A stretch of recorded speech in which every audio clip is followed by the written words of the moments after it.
have a lot of memories from when I was a child. One that's always stuck out to me though was when I was about 10 years old and I was in school and I struggled. And I didn't struggle with English, math, or science. I struggled holding still. And I would try to listen and focus and process ideas, but I couldn't help myself. And to be honest, I would sit there and then I would just start tapping. And the students in the class would look at me and they'd say, "Hey, stop tapping." A lot of the time, I didn't even realize I was doing it.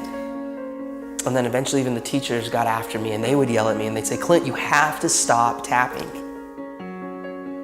It got so bad that I got sent to the principal's office for tapping.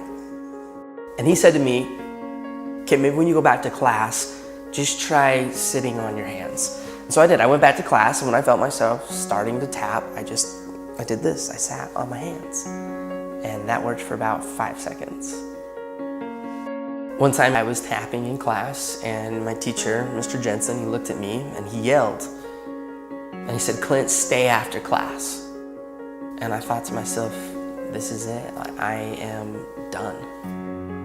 Now, I've always been the type of person that believes that a single moment in time can change a person's life. And this was one of those moments for me. And I will never forget it. And so I was sitting there with Mr. Jensen and an empty classroom. And he walked past me and he sat next to his desk and he said, "Clint, come here. I want to talk to you." And as he looked me right in the eye, he said, "Now, I need you to know something. You're not in trouble. But I do have just one question that I have to ask you." And he asked, he said, "Have you ever thought about playing the drums?" And in that moment, Mr. Jensen, he leaned back and he opened the top drawer of his desk.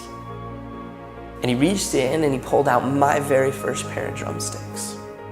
And he held them in his hands and he looked at me and he said, "Hey, Clint, you're not a problem. I think you're a drummer."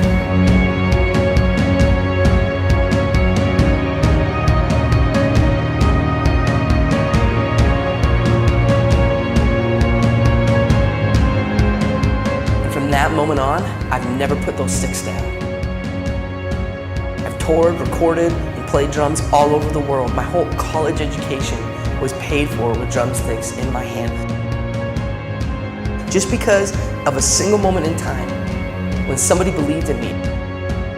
And he saw something in me that I didn't even see within myself. And from that moment, I learned that there's a difference between being the best in the world and being the best for the world.